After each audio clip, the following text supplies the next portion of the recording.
Naza toujours communicateur FCC.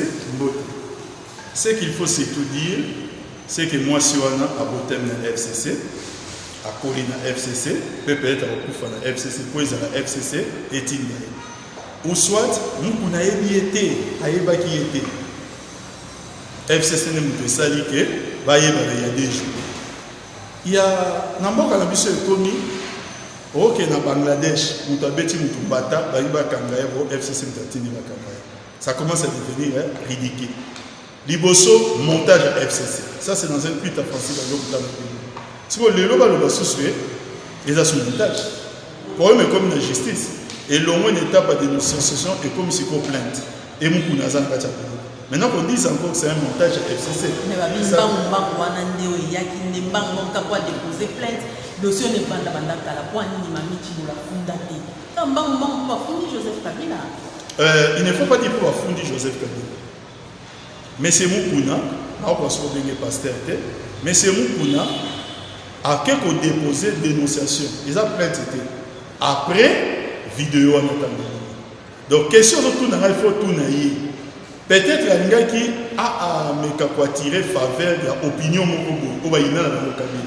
comme ça à faire croire bon que ceux qui les ont apporté plainte, ils allaient parce que apporter plainte à ça les dénonciations contre Joseph Kabila. Qu'est-ce qu'on a à foutre? Parce que les dénonciations on s'est retourné contre lui. À ça les dénonciations calomnieuses. Biloko nyonso alobi na kati ya dossier non il y a rien qui touche Joseph Kabila. Mais bon, non mais kasi on a zolo banoti. Ba ba lobi bazana ba preuve, mais c'est l'occasion tant de refunda. C'est l'occasion pour y avoir ba preuve. On en a marre il y a ba chantage et oumé. Moni ba caché be, moni ba kaya makambu yao ki rwandais, makambu ba nini bo et oumé. L'occasion maintenant les alliés donnés. Bande ko langai ba camarade ya fan club ya mukuna na yom tozo tinda occasion ya mo na otala yom to tinda te ye wana to mo na MCX to yebi na yom bien sûr na yom to tinda ye moment siko yango bo réunir bani ba preuve makambu nyonso wana comme ça peuple a la fixer une fois pour toutes ce qui y a souka qui la dénonciation na le monde qui va aventir biso ne se reporter plainte pour dénonciation calomnieuse. Voilà. International. Na obiga mutuka. Na opesa na ngani display lelo. Mais yebaka ke to yebi. Mbala monga lobi ba benzi pona viol, bana musée ko ka musée ba yo ko na teke. Et la qui s'appelle les mots que yo zo lobela. Bon FC ça dans la carte comment puisque ça va plainte bi bali différente. Yo zo lo makamba bana musée. Mais na yebi so que plainte zo ya sim. Ebele, est-ce que yebi pour se constituer. C'est-à-dire quoi? Dans ce pays, nous devons arrêter. Il faut tous arrêter. Hier, on a accepté que Joseph Kabila a traîné dans la boue parce que, bon, on se disait, à la président de la République, bon, en tant que président, nous allons papa. Ça fait 16 mois que Joseph Kabila n'a fait aucune déclaration. Afanda n'a eu sur place Afanda.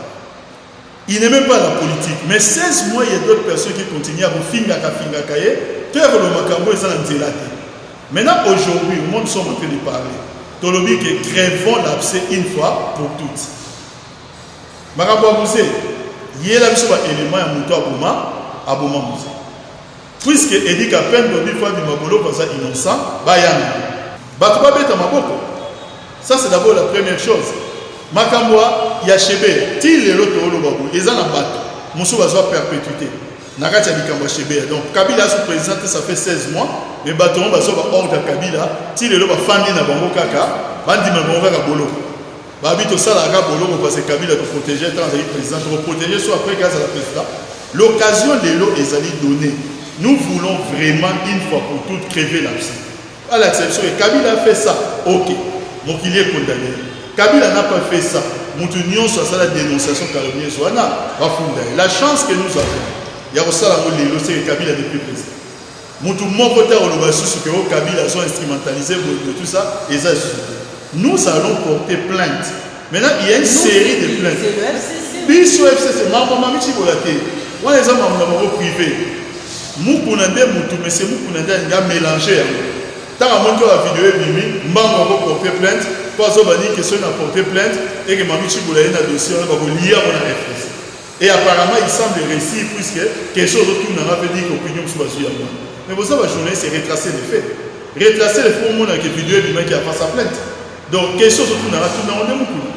Ça, c'est très clair. Et qu'est-ce que Kabila a à voir dans le Cambodge?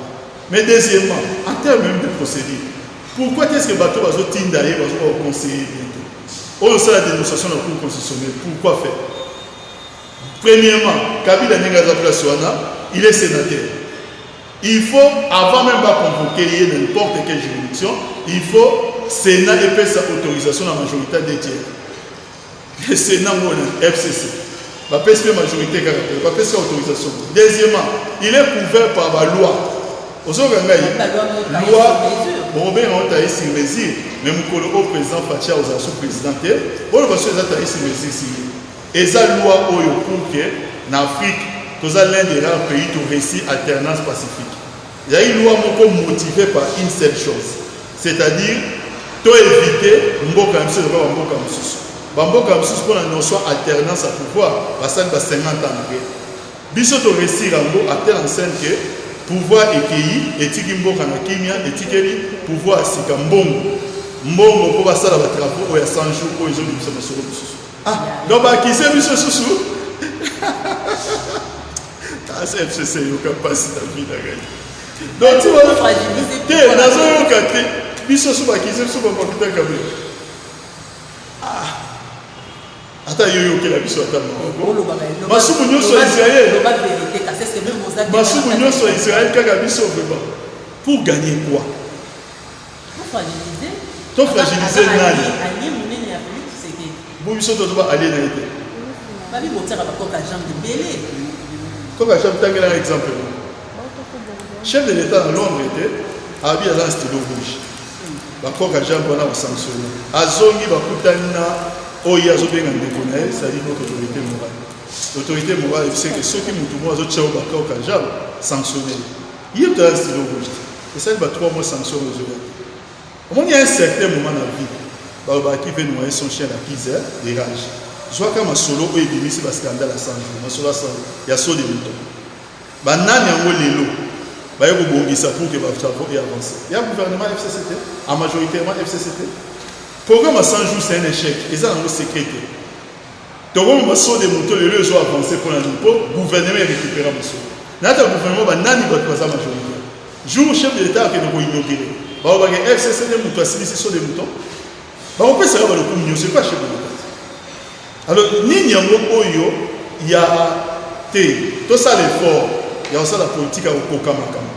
Sauf que Okoka Makambo, tu as un politique à Makambo, tu as un donc, on a on a évité de jouer des choses au FCC, nous avons signé un dossier à Vital Kamil. Quand les locaux on a eu des lobbies, c'est la question qu'on va poser. Koso la nenge on a pour la minute où tu sors, il n'y a jamais Kabila Mabo. Alors, au team d'Abisoté, parce que sur l'année, vous avez le mot team d'Abisoté. Pour Bissonner, tu te fautailler, Bissonner va te sauver. Alors, au team d'Abisoté, on a Makambouana. Jamais Kabunda qui sera profil à comprendre politique. Dans la minute, on est à bête la Bissonner, on a calé FCC voté Bissonner. Et voté, dans la calamité, peut-être à bête la Bissonner, FCC sauvé. Atikaka arrogance à comprendre les politiques. Quand la minute, tu as besoin d'être tu as besoin de Bissot. Donc, Bissot, les personnes ne sont pas dans cet exercice-là. Pour te gagner, tu as gagné le côté. Il y a un avis même en Vital Kamera, ils ont comme Moussangaï parce que, Nabi n'a réalité ce qui, qu'est-ce qu'on va gagner? En Baronde de Baza Frontière, Baronde. Ah, maman. Premier jour, président de la République a prêté serment. Premier jour, à Salimon Malaise. Par contre, on a Kabila. Au départ, Paul aurait mis ce qu'on a maintenant, poser un acte posé par les FCC. Où ils ont sincérité. Dans le niveau parlement, tu voter Jean-Marc. Dans le niveau gouvernement, l'orientation de notre président de la République, soit il y a un parlement isolé. Soit il y a un c'est la ligne. Mais plus sonné, chaque jour, tu as répondre à Bango, tu as ménage. Tu as répondre à Bango, tu as fini autorité morale. Nous faisons encaisser et c'est bon. Si vous avez mis ça,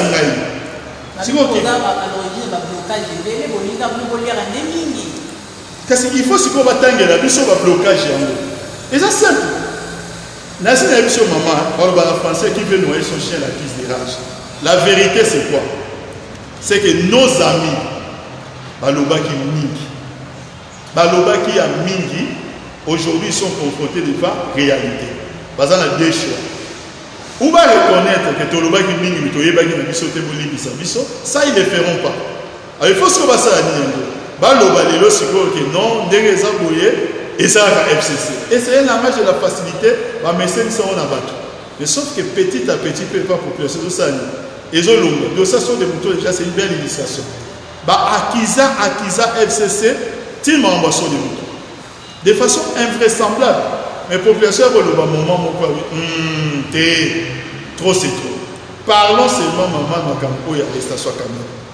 Tangelangai un jeune, un membre à FCC, publiquement a fini caméra, publiquement a CP na loi plutôt na arrestation caméra. Tangelangai. Mais tant que pas bande pour le moment alia IDPS. Un moment tout le monde un peu hypocrisie. Pour vous bien na bien motif autour na sur la question. Mais les biso banga bande ko wana bo autour na ba question na. Ba on va finga caméra à tout moment il est-ce que ça FCC? So comment expliquer de ceux qui biso batozana à l'origine ya makambo comme une caméra c'est tout ça il IDPS ça là. Pour IDPS muto la ça qui a so CP. Bon ainsi caméra place à ça. Ah vraiment la boîte pour continuer au cancer FCC non il va souke ezaka moko to tambola na bosembo to tika ba chez moko boy ça Kabila n'est plus président depuis 16 mois et là on est côté na mitu ya bato depuis 16 mois à ce président chance à coalition non c'est 2023 tu as sa chance